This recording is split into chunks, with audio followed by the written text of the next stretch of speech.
de luta à la AEW acontecendo em um show semanal da WWE, passando até por luta de lutador que luta como dupleiro e participou de um combate individual, cujo qual todos queriam ver há algum tempo. A gente teve no último Monday Night Raw, que aconteceu aí no dia 25, foi ontem na realidade, eu tô gravando esse vídeo na terça-feira, ontem acabou que eu não consegui fazer a gravação do pós-show, mas estou gravando hoje, devo postar isso provavelmente na quarta, então ainda tá em dia. Eu vi que os canais ainda estão soltando as análises e opiniões, então eu decidi não perder o embalo aí. Mas eu não vou me prolongar aqui, meu nome é Léo, você está no Canto Wrestling BR e se inscreva nesse canal caso você curta esse tipo de conteúdo. Deixe sua curtida, seu comentário, é muito importante pra gente continuar produzindo aqui. E é isso aí, vamos pro vídeo. O último show do Raw começou com a assinatura de contrato do Obafemi para o seu combate contra o Brock Lesnar no Clash in Italy. Pois é, o Paul Heyman foi até o ringue, foi fazer a sua promo tradicional, ele reforçou aquilo que já havia sido dito na semana passada nos bastidores ali, de que o Brock Lesnar ele teria se aposentado, mas tendo em mente tudo que aconteceu depois, o modo que ele se aposentou e que os adversários do Obafemi não estão conseguindo controlar o cara, não tá tendo adversário para ele, o Brock decidiu voltar e ensinar uma lição para ele ali e mostrar que ele não é um novo monstro. Teve também um videozinho rápido ali do Brock reafirmando esse tipo de coisa, falando que vai destruir o Obafemi dessa vez e tudo mais. E então a gente tem a chegada do Obafemi, que vai fazer a assinatura. Ele chega e faz uma promo bem intimidadora, ele pega o microfone, anda um pouco ali no ringue, chega na frente do Paul Heyman e fica encarando ele ali por uns segundinhos e, cara, é loucura, né? Porque o Paul Heyman, ele é esse carinha que a gente vê aí, acha que ele é muito pequenininho, mas ele não é não, cara, ele é um cara grande, né? É porque ele tá sempre acompanhado de lutadores maiores, então a gente fica com essa impressão. E o Obafemi, perto dele, é uma montanha. O cara fazia até sombra no Paul Heyman ali, a hora que ele encurralou ele no campo. E aí, basicamente, o que ele fala é o seguinte, eu aceito esse combate, o Imperador tá aqui, eu vou mostrar pra vocês que quem manda já da agora em diante sou eu não tenho medo nenhum, eu já fiz isso na WrestleMania, vou fazer de novo, vou aposentar o Brock Lesnar pela segunda vez, e esse é um recado pra você e pra ele. Então ele vai, assina o contrato e vai embora, mas no mais é isso, lógico que a promo foi muito mais densa, eu tô só fazendo um catadinho aqui para vocês entenderem. Foi um jeito legalzinho de começar o show, né? Deu para dar um esquenta. Em seguida, a gente teve uma luta entre Javon Evans e Penta. Pois é, uma lutinha ali por título que durou ao todo 13 minutos. Foi uma luta de um bom tempo, tá? Um bom tempo de tela. E aqui eu queria chamar a atenção para um detalhe muito específico. Falar sobre essa luta é muito difícil, porque o estilo que ela teve nesse show de Raw foi muito diferente do que a WWE costumeiramente nos entrega. Foi uma luta muito rápida, bem acelerada. Ela não foi rápida em questão de duração, né? Ela teve um tempo bom, mas ela foi rápida em questão de moveset, os lutadores a todo momento acertando um no outro, era golpe contra golpe o tempo inteiro. Era Javon Evans dando Old Cutter e o Penta reagindo logo em seguida com o Penta Driver, em seguida o Javon acertando um splash pro Penta em seguida reagir com o Mexican Destroyer, e foi indo, cara. É uma insanidade total essa luta, e os dois foram para fora do ringue, acertaram o outro lá para fora, entraram novamente pro ringue, e foi isso, cara. Essa luta foi muito parecido com o que a gente tem na AEW. Para quem não é acostumado a assistir a AEW, eu assisto eventualmente, eu não assisto todos os shows semanais, eu tento acompanhar eventualmente Dynamite, mas quando eu não consigo acompanhar eu vejo pelo menos os highlights depois, e os PLEs eu gosto de assistir. E o estilo de luta é muito próximo disso que a gente viu, né? São lutas bem violentas, bem rápidas e tecnicamente muito impressionantes. E basicamente foi o que esses dois entregaram no ringue hoje. Perdão, ontem. Então assim, caso você tenha curiosidade de acompanhar a AEW, o que você vai ver em média é algo desse tipo, né? Lutas bem aceleradas ali. Cara, foi uma luta muito boa, tá? Muito, muito boa. Esses dois no ringue arrebentaram. O Penta, eu já comentei em vídeos anteriores, ele dificilmente faz uma luta ruim. E o Javon vem mostrando também que para fazer uma luta ruim contra ele, você tem que se esforçar muito. É outro lutadoraço no ringue. Cara, eu dei uma nota 4 para essa luta, tá? Uma luta muitíssimo boa. Excelente mesmo. Em seguida, a gente teve um concerto do Joe Hendry, né? Um concerto onde ele vai cantar uma musiquinha. Para quem não sabe, a notícia é de que Logan Paul lesionou no Saturday Night Main Event. E o que acontece, cara? Com a lesão dele, ele mudou um pouco aquela musiquinha, que antes ele ficava ali citando, né? Paul, get fired Logan Paul, que é Paul, demitam Logan Paul. E ele fez uma pequena alteração, ajustou, falando que ele espero que ele esteja bem no hospital e tudo mais, mas eu ainda continuo querendo que vocês demitam Logan Paul. Foi bem engraçado. O Joe Hendry, ele tem esses momentos que são bem legais, mas o que aconteceu em seguida foi o que todos imaginavam, né? O Austin Fury veio pro ringue com uma cadeira e arrebentou o Joe Hendry. Destruiu o cara, teve cadeirada na cabeça, junto com o chão, na cadeirada no poste. Cara, foi um massacre ali por parte do Austin Fury, que nesse momento é, junto ao Bron Breakker, os únicos lutadores disponíveis no Division. Novamente a Division com problemas ali com seus lutadores, né, cara? Impressionante como essa stable, que é uma stable grande de 4 lutadores, não consegue ficar com a sua formação completa em nenhum momento, cara. Eu acho que até agora a gente não viu juntos Big Bronson Reed, Bron Breakker, Logan Paul e Austin Fury. Não vimos, né? Só vimos eles ali em partes, né? Sempre a Division tá faltando alguém. E dessa vez foi a hora do Logan Paul acabar ficando lesionado.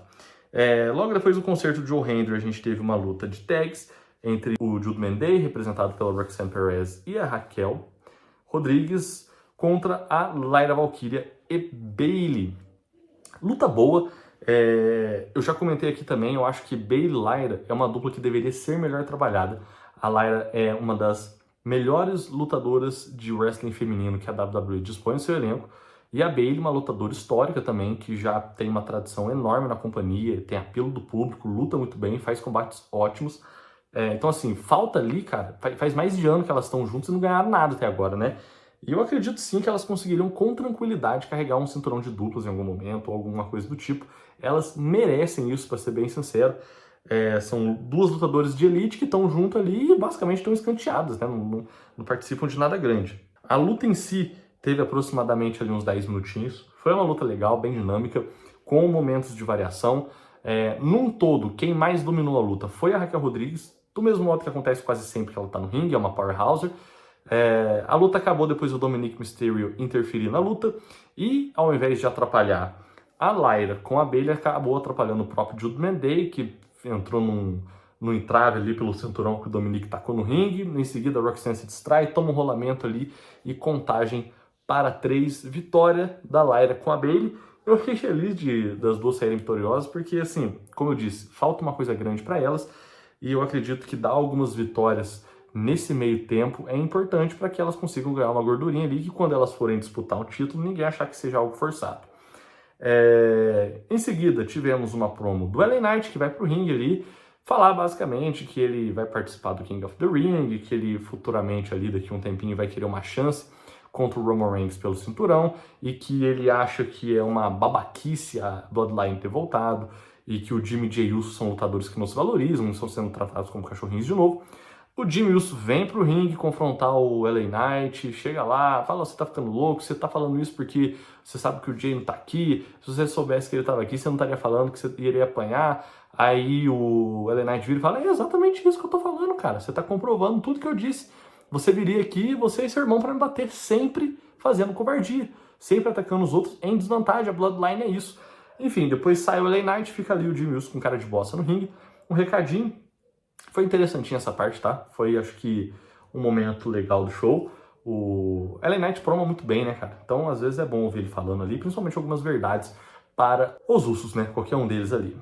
Em seguida, tivemos uma luta entre Montez Ford e Seth Rollins, que tinha sido marcada um pouco antes ali no show, esqueci de citar, mas teve uma conversa nos bastidores do Seth Rollins com o Angelo Dawkins, que ele explica que depois que eles perderam no Saturday Night Main Event do Division, explica ali que, olha, vai ser muito difícil vencer a Division sozinhos. Eles são 4 lutadores completos, quando não estão completos são pelo menos 3, estão em maior vantagem, vocês precisam de parceria, a gente precisa formalizar isso logo e tudo. Chega ali o Montez Ford meio puto, fala pro Seth Rollins que ele não quer nada com ele, insiste nisso, e que o Seth Rollins está procurando essa parceria porque sabe que eles são melhores do que o Rollins, e que ele tem certeza que se ele entrasse no mano a mano contra o Seth, ele venceria. E aí, cara, o que rola nessa hora? Os dois marcam um combate para mais tarde, meio que a contragosto do Seth Rollins, tá? O Seth tava tentando uma parceria ali e acabou arrumando um combate contra o Montez Ford. E aqui é interessante que é uma questão muito comentada. A galera sempre bate na tecla de que o Montez é um lutador muito bom, é um cara que tem um moveset muito grande e que tem uma aplicação de golpes muito intensa. Ele é um cara que voa da terceira corda. Ele tem aquele mortal que ele voa em cima do poste do ringue, que é um negócio maravilhoso. Ele dá voador, ele dá um frog splash que ele vai no quinto andar pra acertar, sabe? Então as pessoas olham e falam ali, tudo bem, a dupla do Street Profits é boa, o Angelo Dawkins também é muito bom. Mas o Montez, cara, ele é acima da média. Ele é um lutador que tem um estilo muito diferente.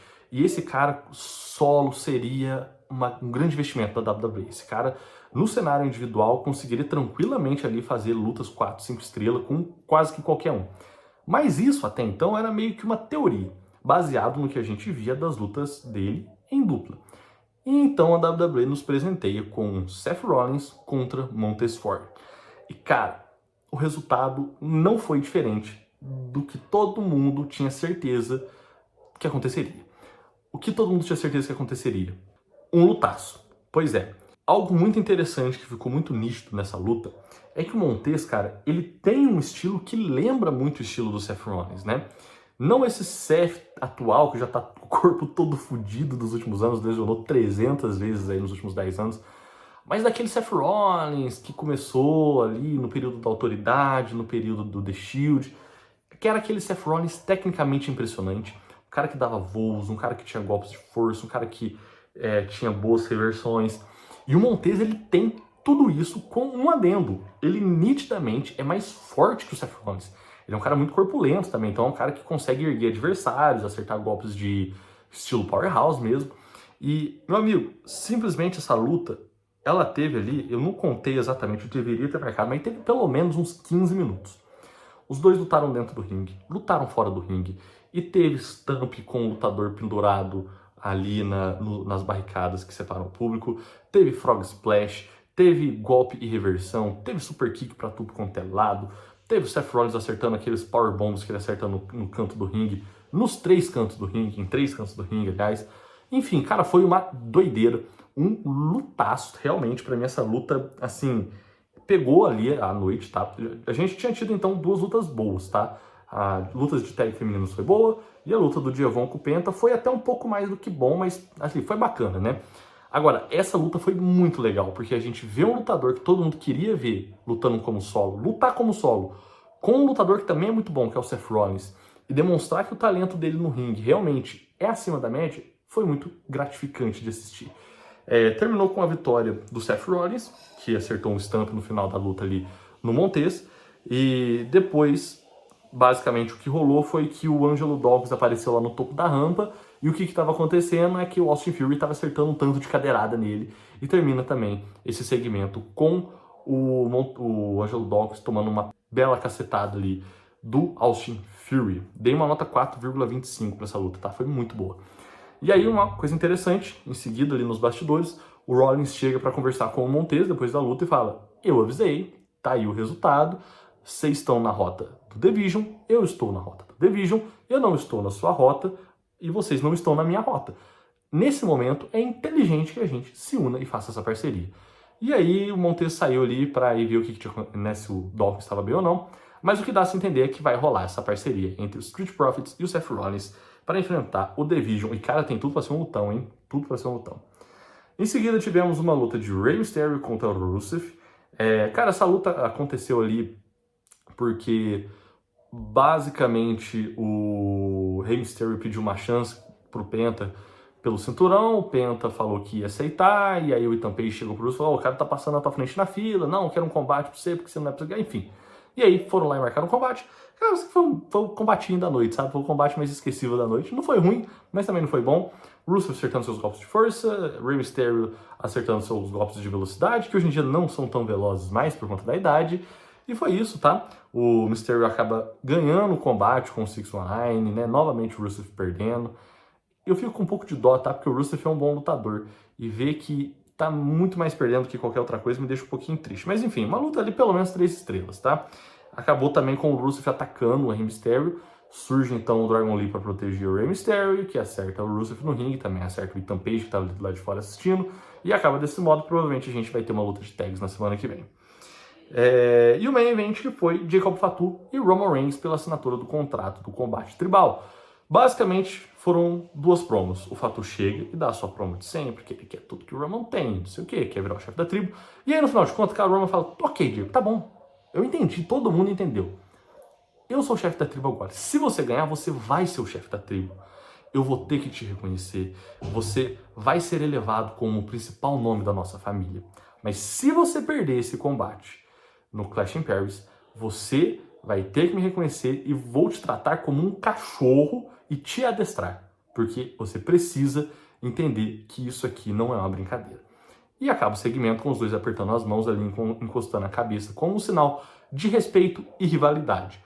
Fim de show, basicamente foi isso. Eu dou para esse show uma nota 7,5. Foi um show bom, não foi um show maravilhoso, não foi um show ruim, foi bom, ok, para bom, né? Numa média até que tá valendo, valeu a pena assistir.